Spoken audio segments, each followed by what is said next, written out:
All right, welcome back. I'm losing the cable battle here, GoDz. Jeez. All right, welcome back, folks. A decent break, but we've got another best of 3 on the line. Elimination here. eHug versus Leviathan. This should be a close matchup.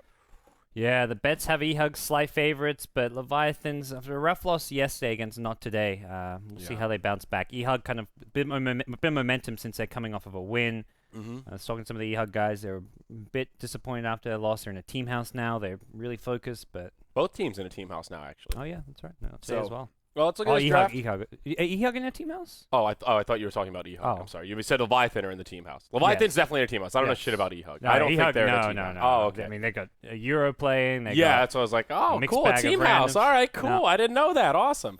All right, now we're speaking the same language. Yeah, Leviathan's team house up in the coast of Florida. And we'll see how they do here.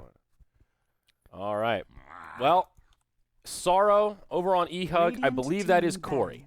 We had this confusion the other day. He's tried a new tag. He tweeted at me. He said it's not to hide. It is actually an official name change. So he should be tagged up as Sorrow pretty much from henceforth, unless he was bullshitting me. So just as an FYI, that'll be Corey from. What a dumb name. What a dumb. Which one, what Corey or Sorrow? Sorrow. Stick with Corey, man. It's solid. Like, people know you as Corey. Corey is There's nothing definitely wrong with solid. Corey. It's, a lot of people. Is it his actual name as well? I think it must be his actual name. I think so. I would hope so. There's nothing wrong with making your actual name. I feel like that makes it easier. Yeah, there's a lot of people like Charlie is just like, I'm trying to drop the monolith and become Charlie. You know, Charlie is a big proponent of less silly names and more real names, and Corey's doing it backwards. He branded as Corey, and I was like, no, I want a cool name too, guys. Come on. I want to be a Pandago. If you're going back and watching this VOD, Corey, consider swapping back. Or if you happen to come to the summit, I'll give you a long lecture about your personal branding here. We'll sit you down and we'll give you the rundown about. That's what we need. Get all the teams together, have like a branding meeting. We had a guy contacting us who wanted to do give them all finance advice and tell them how to invest for their future. We got to have finance seminars for these teams. Forget Dota. That'd be great. All right, guys. So this is a 401k. Now this is how you're gonna want to do it. I'm sure that'll be great. They'll really consider that value added. Definitely. Oh boy. So Queen of Pain Clockwork, the opener here for Team eHug, Shadow Fiend, Earthshaker for Leviathan. We've seen openers pretty comparable to this. The Clockwork picked up nice and early here. Normally see that more against a sniper or so, but eHug, I guess, feeling pretty confident with the Rattle Trap in the off lane. Earthshaker, Shadow Fiend, great duo. We've seen it many a time. Shadow Fiend can be a little more forward in the lane. Doesn't have to worry nearly as much when he's got that cow backing him up.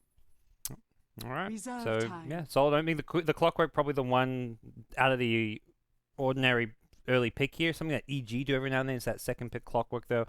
It's good to have that cancel through a BKB Shadow Fiend trying to cancel Requiem. Good against the Earthshaker as far as catching him out. And just a nice kind of tempo controller for that off lane. So we'll see how Thins manage to pull themselves together here for the two teams. Leviathan's going to have first grabs in the second pick stage here with the Earthshaker already. So Leviathan really prioritizing support bans here, Ancient Apparition and Venge, they're third and fourth. eHug, they take out the Lion and also ban out the Juggernaut. All right. So Skywrath Mage for Leviathans. I don't want to reveal too much. They just get their secondary support and will be making their way from there. Pretty good against zoning the Clockwork. He's got the high movement speed, which is important so you don't get easily hit by the cogs and bounced around and harassed back, so you can easily kite. And no signs of what Shredder's hero is going to be. The Troll, the Jug, the two big ones banned out. And we also still need Jenkins at hero for the offlane. Yeah, the Pudge is available. He stopped kind of picking the Pudge. I've seen some teams, the earlier round teams were still first banning it. Okay. So I don't know if that's just a relic from the past, or I feel like that's always a threat, though. And the thing that makes it such a threat is we've seen him do dedicated offlane. We've seen him do a roaming position 4, do all sorts of shenanigans in the jungle to pull lanes in all sorts of different ways. It always seems like it's sort of like the Dendy Pudge. It's something that you can never really forget about. If the situation is right, if he's feeling it, I think he'll be tempted to go for it. I don't know that this is one such game, though. Quap and Clockwork, two heroes that are pretty good against the Pudge. Quap having pure damage now, so the Flesh Heap doesn't make him quite as tanky. Clockwork can interrupt the ultimate with his what's it called? The little battery assault there. Yeah. So, maybe not the worst thing for a Pudge, but definitely not an ideal Pudge game. Yeah, not like there's lots of squishy cores and supports out there for him to eat up on. So We'll see what eHug have in mind now. Probably just going to snag up some of their supports. I don't think unless there's a carry they want, which they're afraid Leviathan's going to be picking up, they probably want to hide whatever Infinity's hero is going to be. There's no big, name Jug Troll to take up that's going to get banned out, so maybe they force pick it, but... Okay, take the Zeus. Get some vision control. We've talked a lot recently about vision and how important that is, and eHug off to a good start there. You got Rocket Flare and the Thunder God's Wrath. Not seeing that Night Stalker as a priority in the America region for the Summit 3, but... No, definitely not. Zeus is a kind of similar purpose. Omni Knight also making it through here. We saw in last series, Omni Knight, I think he was first banned in both games. So he is one that is very popular in America. You got to keep an eye out for the Romney Knight. The other hero Corey's been playing a bit of is that Medusa. Oh, Medusa. Normally it's like a mid laner, so with the Queen of Pain picked up, makes me think they're less likely to go for the Medusa, but could run as a safe laner, as a possibility. Leviathans get backed, so there's your Jenkins hero. All right, no Pudge this game. And is it likely to be Shibby on the Shadow Fiend mid, and then Shredder will be this final pick? I think that's usually how they do it. Yeah. Most likely. Shredder normally the safe lane farmer, but yeah. So I don't know. Maybe Shadow Fiend's different, but I don't think so. Could something like a Slark maybe make sense for Shredder last pick here? I think that could be solid. Great against the Zeus now. eHug. They need some supports. Hard to say where that Zeus will be. Could be their mid with a safe lane Quap. Could be a support. Almost definitely a support, I think, just based on having a Queen of Pain as your main. You've got no carry. You've got a Zeus Queen of Pain as your two. Yeah, and you've got no late push, gamers. so it's got to be. Yeah, it's almost got to be some kind of safe lane farmer. Team strategy.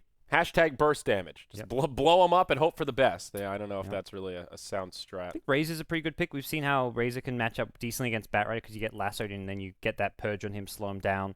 Procs on the Skywrath Mage, and I guess the damage still not really applicable against the SF so much being a ranged hero. But for now, they pick up their support. They get the Witch Doctor, and they'll leave Infinity's hero. I take it for last. Both teams picking their carry as their last pick. Some much-needed stun here for eHug. The Coconuts now, their only real disable outside of the hookshot cogs. They've got a lot of good heroes to dealing with a Batrider too. Like you've got Rocket Flare to scan him out. You can get him with the hookshot as a counter initiation. Zeus Ultimate to cancel his Blink Dagger. If you get a good jump, that's not going to be easy for Batrider to counter-initiate with a Blink Lasso. Yeah, that's true.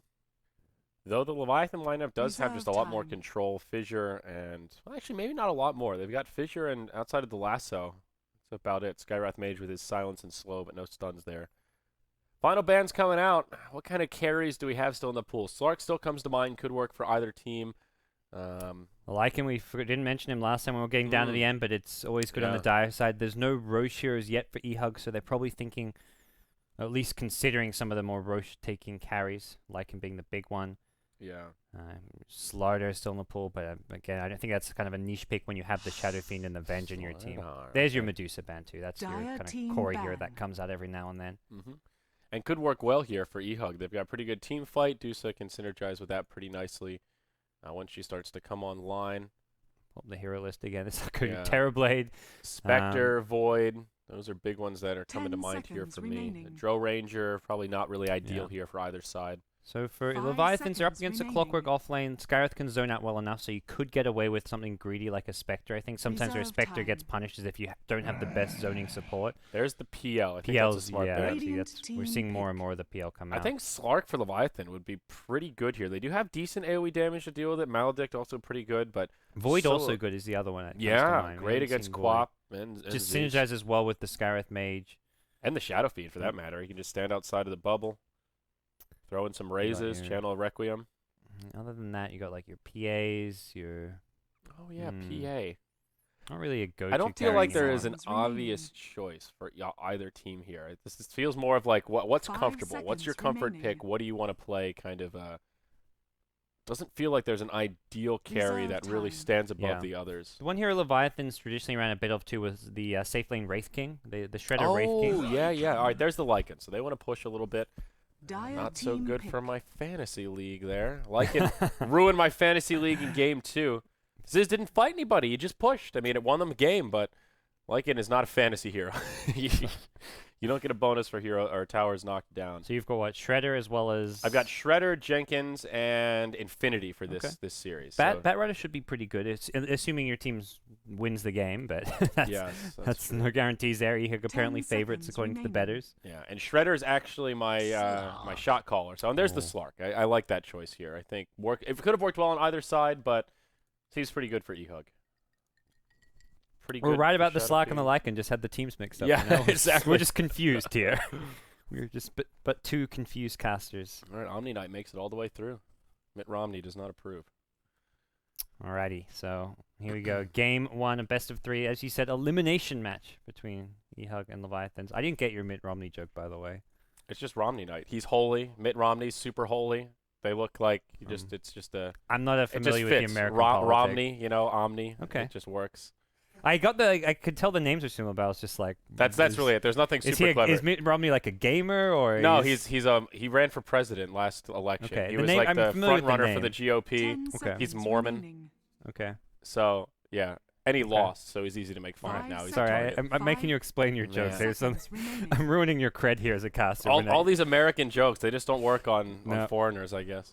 If it was a joke about Obama, you would have gotten it, I suppose. Yeah. But Romney's just too far out there. Some Jim or not. God. All right. There we go. Look, next time there's a Chen in the game, you can make some Obama jokes, okay? Okay. I'll try to remember that, and I'll try to remember to tell everyone that you told me it was okay. Radiant side, we've got Team Leviathan. Shredder, he's here on the Lycan. He'll be your safe lane farmer. Shibby will take the Shadow Fiend mid. It'll be the Flying Zebra here on the Earth Shaker. And that's Nushi on the Skywrath Mage. Off lane, that's Jenkins. He's here on the Bat Rider. Oh, with the Goku hairdo. Okay, I like that. It's nice. All right. Well, Dire side, Crit, the European stand-in, going to be playing on your Zeus. We've got Infinity, going to be playing Queen of Pain. Sarah Okori on the Slack. Pandago on the Support Witch Doctor. And MJW on the Clockwork.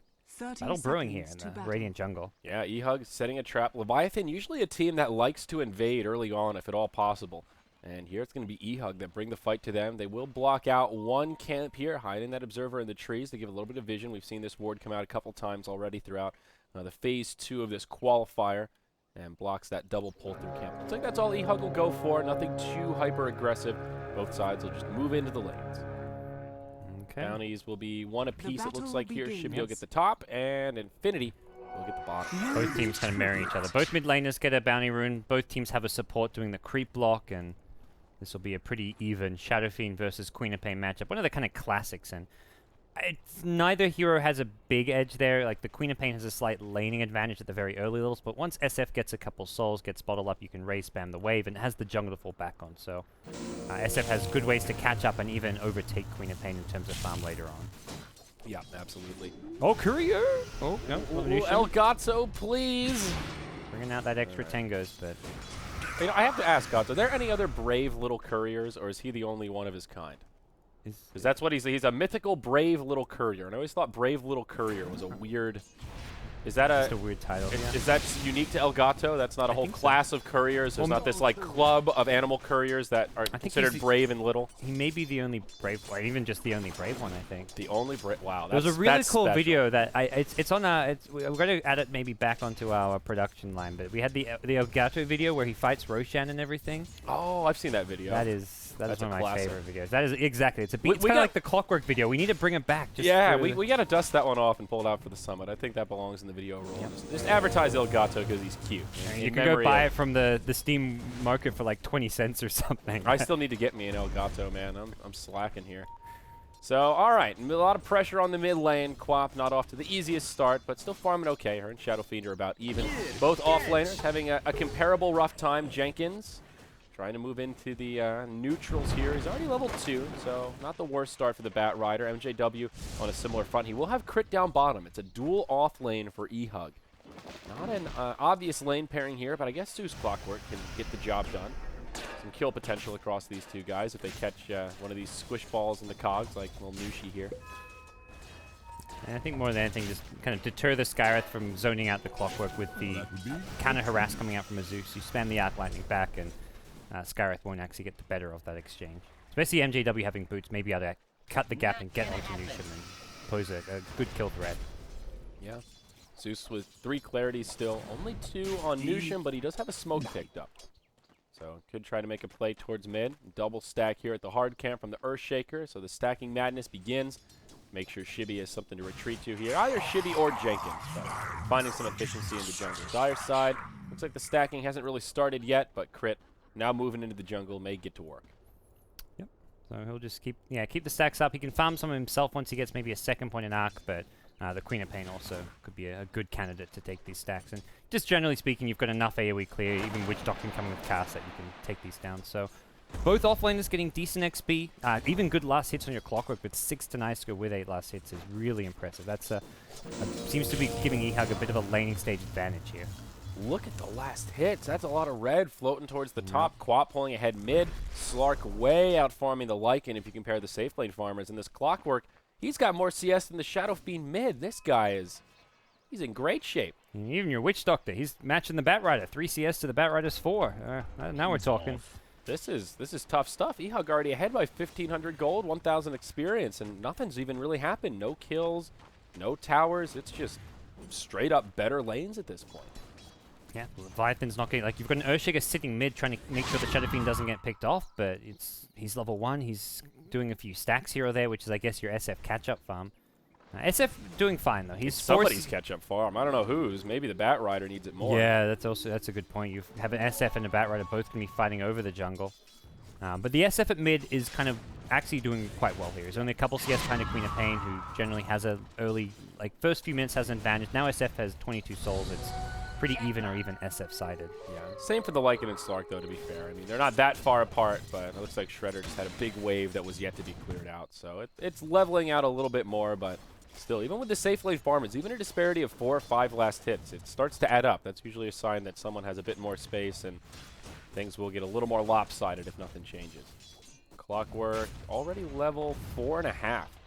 Closing in on that hook shot already, going for the high DPS build so far, at least with that second point in battery assault as he tries to leech at this pull-through camp. And messes up the double pull, so this bottom lane is going to push out in his favor with the double creep wave, so that'll help him get even more XP. Yeah, very nice. Looks like Quap's been able to control some runes here, though. Jenkins up top, going on to Pandago. Unlucky bounce on the cast. No, actually, there's nothing else for it to bounce to. That's the way it had to go. And Jenkins will be the victim of the first blood. Crit gets that bonus gold on the Zeus. And I'd like to say nicely played by eHug, but it feels like just a straight overextension from Jenkins there. Got a bit overconfident. He had a lot of napalm stacks on Pandago, so if there wasn't a double cast bounce, if the Slark immediately stopped lasting on the tower and came out to help. If the Slark was a bit greedy, kept on farming under the tower, didn't come with the pounce, that's a dead Witch Doctor. The double cask alone wasn't going to be enough, I think, to save him. Yep. All right, now eHug get that first kill on the board. That'll further their lead, or at least keep it steady. Now up by about 1,000 experience. Leviathan, not really up to anything too crazy. The Batrider, well, let's go right into the jungle. Looks like this was turned into a triple stack, perhaps. And he will find the Centaur. So this will give Jenkins a nice bit of recovery. Level 4 now, and this will get him very close to 5, if not pass over to that threshold. And there you go. So Tranquil Boots are up, 550 gold. It's not all bad news for the Batrider, despite falling early. Yeah, that's okay recovery for him. And it's one of those things, like, your offlane shouldn't be lost based on one death. It gets lost if you stay level 1 for the longest time, and then like 3 or 4 minutes in, you go to the lane like, okay, I'm gonna get some XP now, and then you die. The fact he got XP and was being aggressive and taking the fight to 3 heroes means that he's still in a position where he can do a lot and catch up using that jungle. Does mean the SF doesn't have that jungle farm available, but Shibby seems to be getting enough decent farm in the mid lane alone. Quap only beating him by a few last hits. It's really nothing too bad. Now Earthshaker coming in. They may try to block out MJW here. He throws down the power cogs. More level Arcane 2 bolts coming. They don't have the damage with these 2 heroes. MJW is going to get level 6, by the way. Oh, he didn't actually leech XP on that neutral, but he is 1 creep away from being level 6, and then he can wreak havoc across the map. This is a very fast hook shot for eHug. And that's all Clockwork really wants. Any farm you can get in the lane is really just a bonus. Now we can start moving around, and this is when you can set up ganks on the Shadow Fiend, or maybe even this Batrider to slow him down even more. Now there are 2 good wards for Leviathan. They're about to expire, but bottom rune coverage and then a lane ward in the mid. So this Shadow Fiend should be able to see a hook shot coming, unless it comes from the other side of the river. But good ward placement to try and keep this Shadow Fiend as safe as they can. And TP will come in from your Clockwork mid, who will be going for that hook shot. Has it been spotted just yet? Yeah, you betcha. MJW, this is unlikely to succeed. They see Clock, they see his level 6, and this is something you kind of got to expect. At this stage of the game, 5 to 10 minutes is around when you get that mid lane high ground ward. You don't do it with your first 2 observer wards, but once you get the second set around 5 minutes in, this is the most common place to put one on either side of the river for the high ground. So, like to see MJW maybe go for a smoke. I think the Witch Doctor's got one, and MJW probably going to smoke up with him. Yeah, there you go. They'll rendezvous behind the tower. A couple of empty bottles here. MJW maybe looking for a rune at the 8-minute mark. Though if he picks it up, it could reveal the smoke. There's a ward on the high ground, though. Oh gosh, is it actually going to expire right as the rune spawns? This could work out amazingly for MJW. I think so. Players here. He picks it up too. He got pinged out by, I think, the Skywrath too. Yeah, they saw the rocket flare come through. Yep. All right, well, the jig is up. Let's see if they can still find something. NJW leading the charge. Hook shot in, finds Shibby behind the tower, but no mana for the cogs. He'll be okay for now. Quap diving the tower, jumps onto Shibby. Sonic Wave and Requiem comes out. Shibby may win the duel here, and he does. He brings down the Queen of Pain. It'll cost him his life, but they also get the Clockwork. A great fight for Leviathan. Shadow Fiend getting the kill first means he gets the experience. And there's another casualty. The Witch Doctor lingers around. They make it a 1-for-3. Leviathan all of a sudden jumping into the lead. Jenkins gets himself up to 1,500 gold. His Blink Dagger is becoming pretty fast. He was just short mana for a lasso. That would have gone even better. Maybe kept the Shadow Fiend alive if he had that mana, which was a bit unfortunate, but all across the board, Leviathans with a big victory there, taking out 2 of the core heroes. Slark's still free farming at the top lane, but that's kind of matched up by the Lycan at bottom, who he's got his Vlad's got his Medallion, and farming well himself. Yeah, they're fairly even, though Corey will start to pull ahead as he has that Hand of Midas completed, and we'll start to put it to good use. Up by about 600 net worth on Shredder here with Vlad's, I think like you said, Medallion coming. Still bootless, but getting a lot of space to farm, and we'll have some Roche options opening up soon here.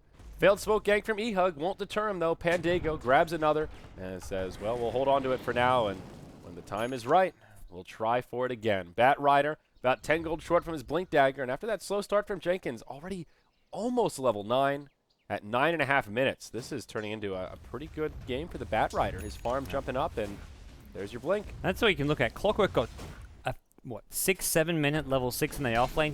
He was like 10 CS with 6 or 7 denies early on, but this is a hero that you've got to make a lot of use out of that fast level 6 on. You've got to keep ganking, finding the kills, because otherwise he does not keep up in farm. They wanted Quap in the mid lane, but Nusham couldn't get there in time to use the silence. MJW hookshot in with some cogs. The coconut bouncing around, but it goes into the creep wave. Shibby definitely going down. Pandago almost falls. Nusham hit by another stun of the coconut, but in comes Jenkins. They get the kill on the Queen of Pain to make it a 1-for-1. Both mid laners in the grave.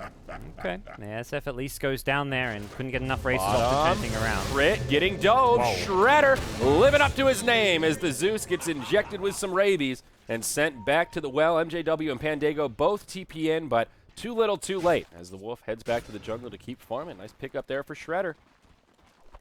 Shredder is on a roll here. He's still a little bit behind your Slark on farm. Slark did go for the Midas, but you can imagine Shredder's going to be considering a smoke into the Roshan pit soon. Skywrath picks one up, and after a few decent ganks and fights using smokes, I think the next one may just be for that Roshan steal.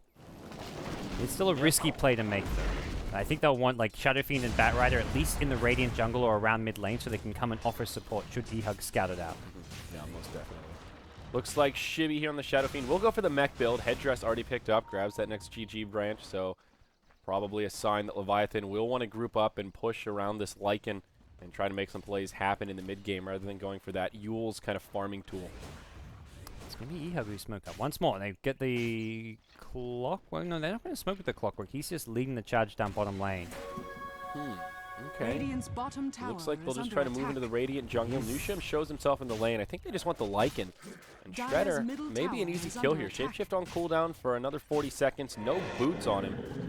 Maybe they'll just converge onto Nushi instead. He may reveal the smoke if he's in the right position at the right time. No, they're going to go Nusham. Yeah, that's the easy free kill on the Skywrath Mage. I don't think they can really get this tower to follow it up unless Leviathans decide they can take objectives elsewhere on the map. Not really a great trade for eHug. That took 4 heroes and a smoke for just the Skywrath Mage, who's basically just trying to leech in the bottom lane to find some more XP. Opens up space for Shibby in the mid to put a little pressure on this tower. Their Slark is still farming up top, happy as a clam. I guess you could call that space creation, but looking for a much higher value target than just that little Skywrath, I think. Radiant's bottom tower I guess is space under grade for attack. Slark, even if it wasn't like the most efficient or value use of their time. And Slark, who is up to 1600, so likely going to see a Shadow Blade rush. The Blink Dagger also a possibility, but seems to be the less popular build.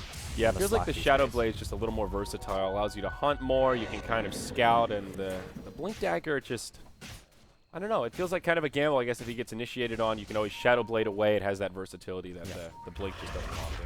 Shredder not going for Roche just yet, farming a nice little stack of Ancients here. Did get scabbed by a Zeus ulti, Radiant's but still bottom feeling pretty tower safe. And is right under after the Zeus ultis use, they smoke up, but they do it around this Direward. I don't know if that Direward actually spotted them. They may have been. I was eyeballing the Ancients. I think it got scattered. They're backing off.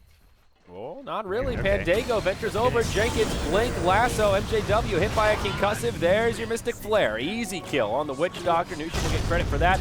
Echo Slam put onto MJW. Infinity comes in. Sonic Wave just on Nusham. He'll lose his Clockwork Brethren. And wow, there is some serious hate for this Skywrath Mage here, gods. Dire's middle tower Infinity doing a lot of damage, though. We'll have another stream in about 3 seconds. Sipping that bottle, trying to get the most that he can. Kills the Skywrath now. Double kill for Infinity. Jenkins nowhere to go. Maybe hoping for a deny, but he can't get it. A triple kill for Infinity specialist. in the Radiant jungle. There you have it. Right, that's big pickups for him. He was hasted as well, so I guess Yeah. that made it a little easier. That was really, they just had no way of really dealing with him, locking him down. They used all the Earthshaker stuns early on, as you kind of should have. Then goes Lycan bottom lane, well, Good night, Crit. yep. That's You know what's deja funny? vu. I tweeted before this game that for my fantasy draft, Shredder has to have a good game, and Crit actually tweeted back, he's going down. I retweeted it, and I'm thinking Shredder might have saw that, because there's been multiple times this game we've seen Lycan ults exclusively for the Zeus. I don't know if it's just happenstance, but it's still pretty funny that that's how it's playing out. That is good. Oh, my. Well, 8-7, a pretty even game, all things considered. Leviathan holding on to a very, very small net worth lead right now. But both teams farming away. Mac up on the Shadow Fiend, and the big, not wild card for eHug, but their big papa is this Slark. He now has his Shadow Blade 14 minutes in with an Orb of Venom. He's ready to get moving. Yeah, and there's some good squishy supports to go for. There's a Earthshaker and a Scarith Mage. Earthshaker a bit tanky with 950 HP, but if he gets on either of these with the Shadow Blade pounce, they're likely to die with the follow-up Dark Pact to kind of negate any stuns. And Orchid on the way for Infinity here. Not the best timing unless he has the rest of it on the Courier. Nope, not quite. Still a few pieces short of that second Oblivion staff, though he has the Orchid recipe already. Looks like middle of the road timing here. MJW gets jumped on by Jenkins. No Force Staff quite yet, but they pull him back. Close enough to the team that it's an easy pickoff. Shibby channels the ultimate. It will connect onto Corey. They find him. He has to use the ultimate to get away. Coconut comes in onto Jenkins. No bounces. Meanwhile, on the other side, Nusham finds Infinity, sidesteps the Mystic Flare, but at least repels the Queen of Pain from doing anything else in this fight with a double damage rune on. It's just a 1-for-0 pickoff, but a big rotation from eHug. Do not gain any kind of profit out of that. Leviathans are ready for the Shadow Blade. They had the Sentry and everything, and I think that was entirely for the Slark. There was nothing else. They hadn't seen him. I think that was his first Shadow Blade reveal, but they knew he'd been saving up money for a long time, and there's only one item you're going to go for in the Slark in that position. That's the Shadow Blade. Very heads-up play from Leviathan, and boy, does it pay off. They almost killed the Slark there as well. They even hit him with the Requiem before he was there. Just not the best positioning from the Slark in general. He was trying to run in with the Shadow Blade, but yeah, he was down to like 2/3 HP or something off of that. And now Leviathans, they're 5-man, pretty scary. This is even before and without taking Roshan and Aegis. They're just grouping up, using the mech of the Shadow Fiend and the Lycan with the Vlad's Medallion to just take objectives. Really good hero as well as the Batrider for this. Whenever you have that Blink Lasso threat, it makes it hard to go near towers. And they even did that when the other team knows the lasso's on cooldown. They just got to kill with it, and that's just some aggression right there, knowing eHug really don't want to take a fight. There you have it, 2 towers down, and Leviathan should jump into the lead off that. Yeah, about 1,500 net worth as they go right back to farming. I don't think there's a mech on the Dire side yet. Nope, certainly not. Clockwork looking for a blade mail, it looks like. And Zeus, is he just going to rush a Veil here? It seems like it. It seems like it, and I'm not a fan of this build. I think you can do so much more with like a mobility item, the 4-star being the big one, especially as a 4-position hero. Yeah. Your job isn't so much is to dish out damage. And it doesn't synergize with the Quap ultimate. Sure, it does with their Scream of Pain. There's some other magic damage, but even you look at your Witch Doctor, he's a pretty physical-based support. I don't think this is the game for Veil Rush. Personally. Just having a 4-star for the mobility, or even some other like a Yule Scepter as well as seems okay. Even Blink Dagger, I guess you're not like a Corso. One of the reasons you can get away with doing like a BOT Blink bottle type build on Zeus is because his damage output is already so high. He doesn't really need extra damage output to some degree. I mean, it's not bad, but if you die, then that Veil doesn't really make a difference anymore. Cool play from Jenkins. Drops his Tranquil Boots to as the tower hits him, so he doesn't lose his Tranquil Boots. It's nice. That's some cheeky. Flashy plays. Yeah, a Just little fun to risky. See. Just fun to see those things where it's like, okay, he got too close to the tower, shot was midair, and he drops it, gets hit by the tower, then picks him back up. So Smoke from eHug. They'll start to go for the wraparound. Jenkins on the high ground gets initiated on by Corey with the Shadow Blade. He goes into the ultimate. Jenkins gets juiced by the Death Ward. Now Corey venturing further, finds the Flying Zebra. Hookshot comes in, but he has an Echo Slam. Sorrow going down. It's the end of Corey. A lot of little fights breaking out here as Crit is isolated by Shredder in the tree line once again. Infinity on the run, a 3 for 3. Leviathan was slightly healthier cores when it's said and done, even though it is a pretty even trade. Yeah, pretty even trade, but yeah, the two big carries for Leviathan staying alive, and you lost your Slark. If Slark stays alive and you lose like a Clockwork instead, I think it's a lot more even, or even eHug favored, but Leviathan's only get the 3 for 3 trade, but because their cores are so healthy, they get the tier 2 tower. And Shadowfiend gets the last hit. No denies, so Shibby will be happy with that. 3,600 gold sitting on the Shadowfiend right now, and there's your Necro Book level 1 in the inventory of Shredder. It's been a great game for this Lycan so far. 3-0-0. All 3 of those kills on Crit. It feels like we're going to see Leviathan's able to just take these towers. Bottom lane, tier 1, tier 2, they're just going to keep on 5-manning, take objective, then they move in. They may even go Roche before the towers, but I don't think they have to. I think at least the tier 1 towers are pretty easy take without taking an Aegis first, and then they'll be positioned to take high ground. They haven't actually got their big mid-game items up yet. It's just a Necro 1, which isn't very potent, but you get your Necro 3, your Shadowfiend with a BKB, your Batrider with a 4-staff, and then you throw an Aegis on the Lycan. Suddenly, you've got your high ground sieging items, and 25 minutes in, eHug could find their base under siege. Jenkins up top, almost gets initiated on, but Corey can't quite close the gap, and especially with the Necro 3, that Shadow Blade becomes a lot less useful for Corey. That last fight started because he was Shadow Bladed up, walked into the Batrider, who thought he was safe on the high ground, coming from behind. Once the Necro Book is down, those kind of plays don't really happen. The other big item which I imagine will come is a gem. It's great on the Batrider. Maybe the Skywrath or the Earthshaker buys it for him, but having a gem, once he has the 4-staff, he needs the 4-staff kind of for that to stay alive. But yeah, the Blink 4-staff gem Batrider can just take control of this game. Yep. And there's your 4-staff up on the Batrider, has the recipe back at home. Veil of Discord also out on the Zeus, so they will buff up that magic damage as they move into the tier 1 tower bottom. No glyph available for eHug, and that will be a freebie. Only one tier 2 tower standing, and it's this one down here in the bottom lane. Hookshot onto Jenkins, but the follow-up isn't there. MJW just ends up going down. It's a suicidal hookshot. Ultimate from Zeus flies through, but not enough damage to find a kill. Jenkins will be busy de-warding while the rest of his team clears out the creeps in lane. Just a little ambitious there from Rattletrap. Yep. And maybe they consider Roshan here. Batrider forced to TP back and Lycan ulti down, so maybe less likely to go for that. And they know they've got vision control. There's a sentry on the high ground, 2 sentries on the ground. They feel pretty safe here in terms of vision. They will just go for the tier 2 tower. Glyph has cooled down. eHug may not want to glyph this, though. If they do, Leviathan could think about a play on the high ground after, either right after this or just after they take Roche. Yeah, it's a really good point. Saving the glyph there is very smart, I think. Yeah, because I don't know if they go for Roche. They're going to at least wait for the Batrider to regroup with them and make their way back. Witch Doctor picks up a smoke. They're probably, I don't think they can really contest Roche is the problem here. They haven't got the items ready to do so. Zeus ulti's on cooldown, so they can't initiate with that. They are positioning themselves to go near this, and Shapeshifter's down for another 25 seconds, but Leviathan say, well, as long as we can't see them, let's just at least back off and wait till we get some more vision. eHug are smoked up. Now Slark leading the charge with the Shadow Blade. Got to send those Lycan Wolves out. They need to be used to be scouting here. I think that's one of the things that Shredder could maybe do a bit more this game is, instead of trying to farm with the Wolves, use them as scouting tools more. Yeah. Wow, they've got a Shagbark autographed by Cyborg Matt. Look at that. Now that is snazzy. I like these guys. Style points. Smoke now from Leviathan. They want to move into the pit. eHug, limited on vision. Hit the F3. They've got a ward on the high ground here, but it won't catch the smoke. Oh, Batrider, he finds one out of the smoke. Pulls Crit outside of the Mystic Flare, but oh, he gets broken back. That was a little awkward for the Zeus, but a nice pick off there. And with Crit in the grave, this is an easy rush. Goes down to Radiant, and Lycan will be the one to pick up the end. So 1 minute until they have their Necro 3.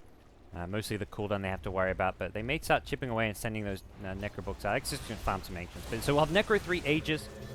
Your Bat Riders keeping top to push things out here, so they're not quite ready to push just yet, mostly because the Necro's on cooldown, but this is going to be some scary 5-man Dota from Leviathans now.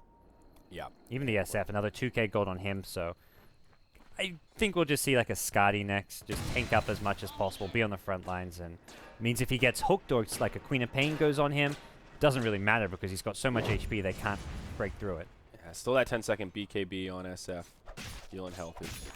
Shredder, level 3 Necro book now. And Jenkins. It's go time. All right, sells back Quelling Blade. He's got another 1,000 gold to mess around with. Yeah, there's your gem. So everything's ready. They've got, there's nothing they're waiting for. Earthshaker's not going to have a blink anytime soon, which is one of the maybe more missing items. I guess Lycan could theoretically farm towards his next item. His AC is BKB, but it's not coming soon. So I'd be surprised if Leviathans don't go for a high ground push here. The eHug high ground defense is pretty mediocre this game. This is not like we saw last game with the like. It's like you were teasing us that it's pretty. Actually, no, it's not good at all. It's like pretty average. I was like, I feel like average is saying is too generous, nice. Yeah, that's yeah. being generous. Like it's not average. It's below average for sure. Basically, you've got a Sonic Wave and Power Cogs. I guess Death Ward is pretty good for high ground siege. And kind of. You can't even really... Like, Sonic Wave as a high ground defense tool is good when you've got Ag Scepter because you can use it to take out creep waves, but you've got to save the Sonic Wave for a team fight. True. So if there's a Lycan with Necrobooks attacking your tower, you can't use it Sonic... I mean, you can, but you don't want to. Yeah. And you're going to be forced to. Because here we go. Dire do not seem prepared for this. TP's on everyone except the Slark, but he's already in the mid lane, so he's not too far out. Glyph comes out straight away, but look at this Zoo. They even got an Illusion Rune. Crit caught by the lasso again. Jenkins pulls him back into the Mystic Flare, as well as a Requiem. Infinity caught as well, silenced and brought down. 10-second BKB from Shibby, enough to finish off the Witch Doctor. Buyback now from Infinity. They've got the tier 3 tower, and that's where things will stop for now. LVT back out to reset. Now they go for the ranged barracks first. MJW, hook shot on cooldown. Options limited for eHug with 2 stuck in the grave and no buyback. This is already a bit disastrous. Yeah, they can go back in for this melee Rax, it feels like, with Sonic Wave still down. Yeah, just chip away at this melee Rax. Doesn't matter they don't have the Necrobook. They've still got the Aegis, and in goes Corey. He's going to go in with a BKB, but I don't feel like he can really offer too much here. He's just going to break the Aegis, but that's what the Aegis is for. You secure the melee Rax. They lose the Queen of Pain. That's a dieback, and Infinity in the grave for over a minute now. They can swing back towards the mid lane, meet up with the creep wave, and be pushing while the Queen of Pain's still dead. Necro 3 up in 25. Yeah, this is really rocky. If the Quap doesn't die there, I think LVT will not continue this siege. But knowing that it's a dieback, there's no way she's back in this game. I think you just keep on going here. Even without the Aegis, Lasso up in about 5 seconds. Requiem coming around the corner. Even Shadow Fiend's 9-second BKB coming off cooldown in just a couple seconds here. They still have the gem. I don't see any reason not to continue sieging, and it seems like they can't find one either. They'll continue pressing on. They've got Lasso up. He's got the mana, so anyone comes near, you're in some trouble, and that's going to be crit again, I imagine, on the Zeus. So here we go. Crit caught out. Well, he may be eating his words here after that earlier tweet today. MJW in the front lines, trapped in his own cogs, it looks like. Nusha may be the only casualty as Corey gets Echo Slam, the totem to follow, and that's 4 dead, and that's going to be GG. Yeah, it's got to be. Pandago limps back to the well, just barely lives. He calls it, and Leviathan take game 1, 21-11, in only 25 minutes of gameplay. Very impressive. Remember, eHug were the fan favorites coming into this. They've got the edge on Dota 2 Lounge, and what's going on with Dota 2 Lounge today, man? I feel like all these bets are just madness. Leviathan looking so strong in that game. The Leviathans, man, they're playing some good Dota. They are... Whew, it's good because they had a shaky day yesterday when they got 2-0'd by Not Today. They sounded a bit thrown off as well when I was kind of just chatting with them afterwards. They said they were about to queue for a pub game. Like, look, we're just going to go for a run around the block because we need to let off some steam. That was their words. Like, we need to let off some steam. Like, we just have all this pent-up anger. Let's go for a run and get rid of it and just shake it off. And that's exactly what they've done.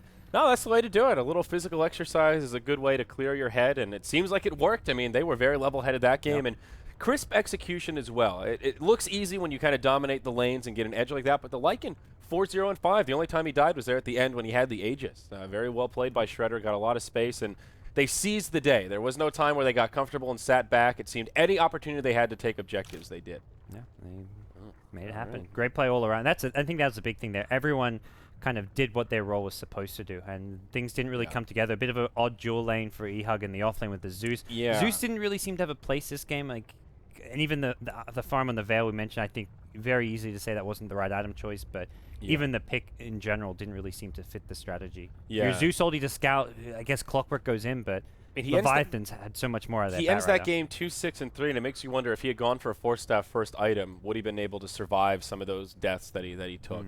Hard to say, but anyhow, we're moving into game 2, guys, and now eHug, one loss away from their road in the Summit 3 ending. So stick around and see how this turns out. Game 2 coming up in a jiff.